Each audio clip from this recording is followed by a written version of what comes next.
Hello friends, विवा food रेसिपीमध्ये आपले सगळ्यांचे मनापासून स्वागत। आज आपण बनवणार आहोत कोकणातील पारंपरिक पद्धतीने बनवले जाणारे शिरवाळे आणि ही गुळवणी, जी नारळाच्या दुधापासून बनवली जाते।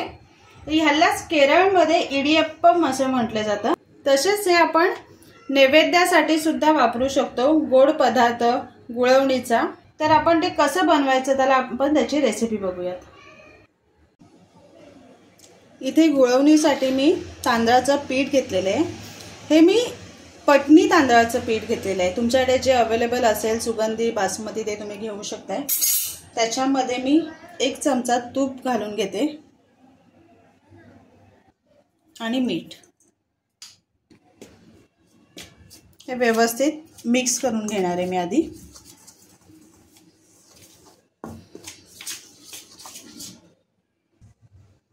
एकीकडे मी पाणी उकळवून घेतलेलं आहे, ते थोडं थोडं टाकून मिक्स करून घेणार आहे। मी एकदाच एकत्र नाही टाकणार आहे, कारण आपल्याला हे आपण जे भाकरीसाठी पीठ भिजवतो त्याप्रमाणे आपल्याला हे पीठ भिजवायचं आहे।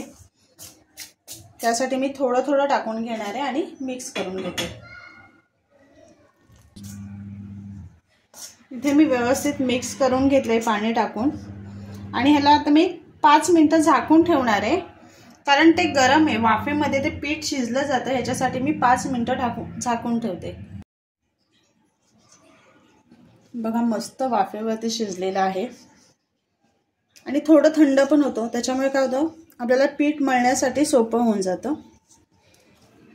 तर ह्याच्यामध्ये जास्त पाणी नाही टाकायचे, जर लागलंच तर फक्त पाण्याचा हात किंवा थोडंसं हलकंसं पाणी घेऊन ते मळून घ्यायचे। इथे मला पाणी लागणारच नाहीये, जेवढं मी पाणी घेतलेलं आहे त्याच्यातच ते मळून येणार आहे व्यवस्थित। इथे पीठ मी मळून घेतलेलं आहे, आता त्याच्यावरती मी थोडं तूप टाकून घेते आणि ते छान थोडं मळून घेणार आहे।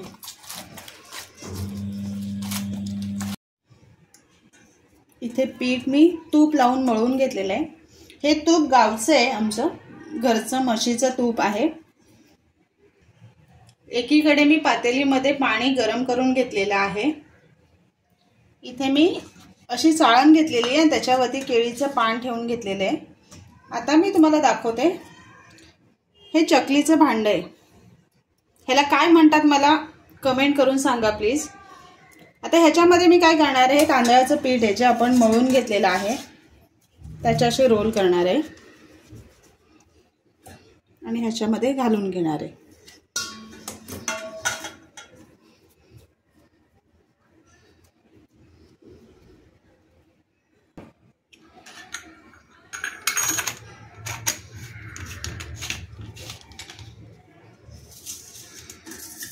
आता ह्याच्यामध्ये आपण चकली कशी पाडून घेतो किंवा कुरडया जशा पाडतो तसं आपल्याला ते पाडून घ्यायचे।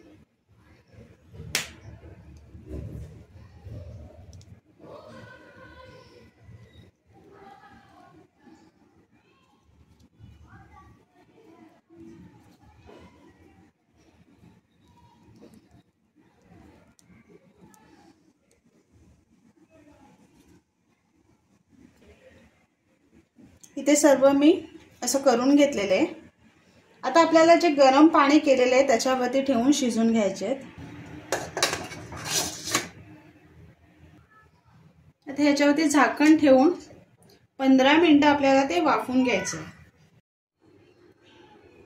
एकीकडे आपले शिरवाळे शिजत आहेत, तोपर्यंत इथे मी नारळाचं दूध काढून घेतलेलं आहे। 1 नारळ त्याचं मी दूध काढून घेतलेलं आहे, मी आधीच काढून घेतलं। आता ह्याच्यामध्ये मी 1 चमचा गूळ टाकून घेणार आहे। गूळ पण मी आधी बारीक चिरून घेतलेला आहे। आता इथे आपल्याला शिरवाळे खाण्यासाठी आपल्याला गुळवणी करायचं आहे, तर ह्याच्यामध्ये मी थोडी वेलची पावडर टाकून घेणार आहे, बारीक कुटून घेतलेला जिरा, थोडीशी हळद, कलर येण्यासाठी आपण हळद टाकणार आहोत। तुम्हाला जर नसेल टाकायची तर तुम्ही ते स्किप करू शकता। थोडं मीठ, हे व्यवस्थित एकजीव करून घ्यायचं आपल्याला।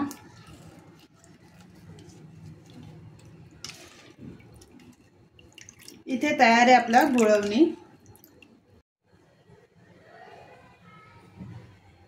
15 मिनिटं झालेली आहेत बघा, मस्त झालेले आहेत। आता हे शिजलेत की नाही आपण कसं ओळखायचं, इथे बघा हाताला जर चिकटले तर समजायचं की ते शिजलेले नाही आहेत। हे बघा हाताला चिकटत नाही आहेत तर समजून जाते शिजलेले आहेत। आता हे मी काढून घेते। हे बघा इथे मस्त आपले तयार आहेत शिरवाळे आणि त्याच्याबरोबर खायला गुळवणी। खूप मस्त आणि टेस्टी लागतात। आपल्या शरीरासाठी खूप हेल्दी, कोणतेही मसाले न वापरता शरीराला असं पोषक असं सत्व देणारे हे रेसिपी आहे। तर नक्की बनवा। आणि हे खायचं कसं, तर हे शिरवाळे आहेत ते आपल्याला या गुळवणीमध्ये बुडवायचे आणि मिक्स करून ते आपल्याला खायचे। तर नक्की बनवा आणि सांगा कसे झालेत ते। आणि असेच आपले नवनवीन व्हिडिओ बघण्यासाठी व्हिडिओला लाईक करा, शेअर करा आणि सबस्क्राईब करा। चला तर मग आपण भेटूयात पुढच्या व्हिडिओमध्ये।